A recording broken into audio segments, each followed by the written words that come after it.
A series of tip sheets have been developed to support evidence-based practices in Wisconsin's Birth to 3 program. Tip sheets are designed to promote a common understanding, as well as create a common language. Primary service provider teaming practices outlines how teams work together to support families in an evidence-based manner.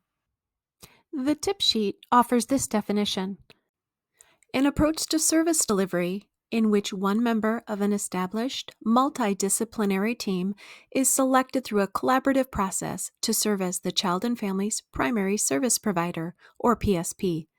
The PSP offers support to parents and caregivers in promoting child learning and development while receiving coaching and support from other team members. Next, you'll find some important things to know about primary service provider teaming practices. For example, the primary service provider assists family members and other caregivers in promoting child participation across everyday activity settings, addressing parenting issues, and ensuring the family's access to needed and desired resources. It's also important to know that teams consist of representatives from a variety of disciplines and at minimum include an educator, occupational therapist, physical therapist, speech therapist, and service coordinator. All therapists and educators must be available to serve as the PSP. Be sure to check out what IDEA has to say about using intervention services that are scientifically based on research, and what the Wisconsin Administrative Code has to say about early intervention services, including general conditions and role of providers.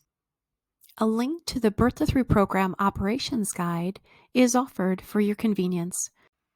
We'd encourage you to look at Chapter 10, Early Intervention Services, particularly Chapter 10.2 on Primary Coach Approach to Teaming, or otherwise known as the Primary Service Provider Approach.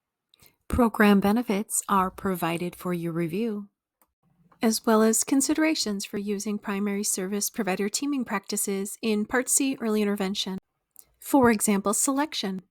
How does your team consider the necessary factors of the parent and family, child, environment, and practitioner when selecting the primary service provider? And change. What considerations are made in order to change the primary service provider as infrequently as possible? Your team's review and consideration of the various tip sheet components provides an opportunity to create a common understanding and common language among your team. As always, reach out to Resource for professional development needs and feel free to submit a PD request if you have any specific questions.